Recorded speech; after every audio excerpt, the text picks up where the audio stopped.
खर्राटे एक बहुत आम शब्द है। करीब-करीब सारे आदमियों ने कहीं न कहीं अपने जीवन में इसको महसूस किया होगा या तो खुद के या फिर किसी पड़ोसी के या अपने रिलेटिव्स के या किसी तरीके से। हम लोग सब जानते हैं कि कोई गहरी नींद आती है तो खर्राटे आते हैं। तो एक तरीके से लोगों का सोचना है कि ये एक नॉर्मल सी चीज़ है। पर क्या ये बीमारी भी हो सकते हैं?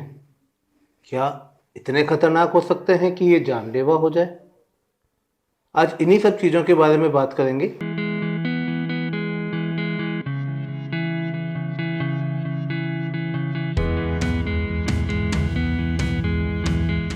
नमस्कार, मैं doctor Rishabh Jain, director Siddham ENT hospital.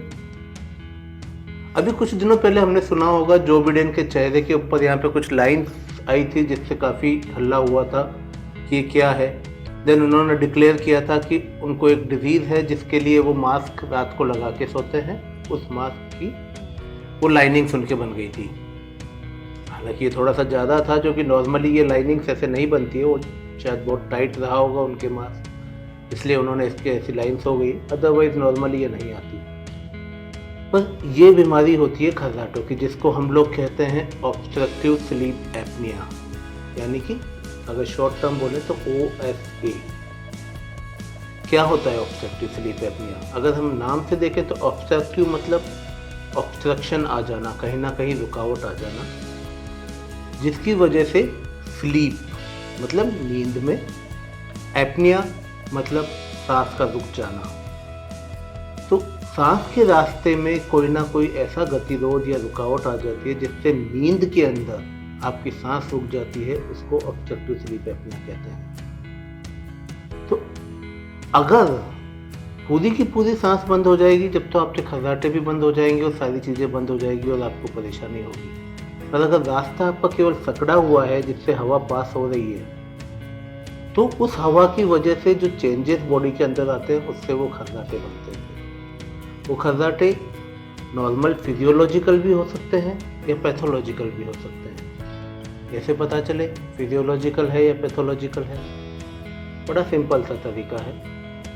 Physiological खर्राटे आपको केवल तभी आएंगे जब आप बहुत ज़्यादा गहरी नींद में चले गए हैं और उस समय नींद के छोटे से ड्यूरेशन में, आधा घंटा या 1 घंटे के ड्यूरेशन में, जो आप पूरे 7 घंटे या 8 घंटे सोए, उसमें से अगर वो आधा घंटा 1 घंटा जो हमारी डीप नींद होती है, जिसको घोड़े बेच के सोने वाला कहते हैं, जब आते हैं उसको हम लोग फिजियोलॉजिकल खर्राटे कहते हैं। तो अगर ऐसा नहीं है, अगर वो पूरी नींद में खर्राटे चल रहे हैं, रुक रुक के कंटिन्यूसली चल रहे हैं, खर्राटे आते हैं, फिर एकदम से सांस बंद हो जाती है, फिर आदमी हल्का सा जागता है, देन फिर खर्राटे आते हैं, अगर ये सब चीज़ें हैं तो ये एक खतरनाक बीमारी है जिसको ऑब्स्ट्रक्टिव स्लीप एपनिया कहते हैं।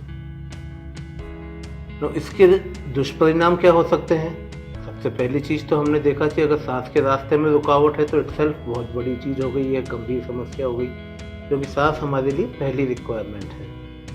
तो अगर सांस प्रॉपर नहीं आती तो नींद प्रॉपर नहीं आती, बार बार जागते हैं, तो उसकी वजह से ब्लड प्रेशर हो सकता है, हार्ट की दूसरी बीमारी हो सकती है, आपकी डायबिटीज़ वर्सन हो सकती है, शरीर में एक थकान हमेशा बनी रह सकती है, देन काम में मन नहीं लगना, चिड़चिड़ापन आ जाना, याददाश्त कमज़ोर होना, कंसंट्रेशन नहीं मेंटेन कर पाना, ये सारी चीज़ें हो सकती है। जो हाईली कंसंट्रेशन वाले जॉब्स होते हैं, लाइक ड्राइवर्स हो गए, पायलट्स हो गए, उनके लिए तो ये और भी रिस्की हो जाता है। तो इन सब चीज़ों की वजह से ये सारी परिणाम हो सकते हैं। हम लोग आमतौर पे इस चीज़ को इग्नोर कर देते हैं। हम लोगों को समझ में नहीं आता कि हमारे को दिन भर थकान चल रही है तो ये पूरी रात खर्राटे लेने की वजह से हुआ है। हम ये सोच नहीं पाते कभी भी। हमको लगता है कि नींद अच्छी नहीं आई, हम और ज़्यादा सोने की कोशिश करते हैं। दिन में बैठे बैठे झपकियाँ लेने लग जाते हैं या झपकियाँ अपने आप आ जाती है, क्योंकि वो बॉडी की रिक्वायरमेंट ऐसी हो जाती है। बट ये सब इंडिकेट करते हैं कि शरीर के अंदर कहीं कुछ बहुत ज़्यादा गड़बड़ चल रहा है, सांस के रास्ते में दिक्कत चल रही है। अगर हम इसको इग्नोर करेंगे, डेफिनेटली जब सोते वक्त आपका जो हार्ट रेट कम होनी चाहिए वो बिकॉज ऑफ एपनिया वो ज़्यादा हो जाती है। जो ब्लड प्रेशर आपका सोते वक्त थोड़ा सा कम होना चाहिए वो आपका और ज़्यादा बढ़ जाता है। कुछ लोगों में ये हार्ट रेट और ब्लड प्रेशर इतना बढ़ जाता है कि सोते सोते या तो हार्ट अटैक या लकवे की शिकायत हो जाती है, क्योंकि ब्रेन के अंदर ब्लीडिंग हो जाती है।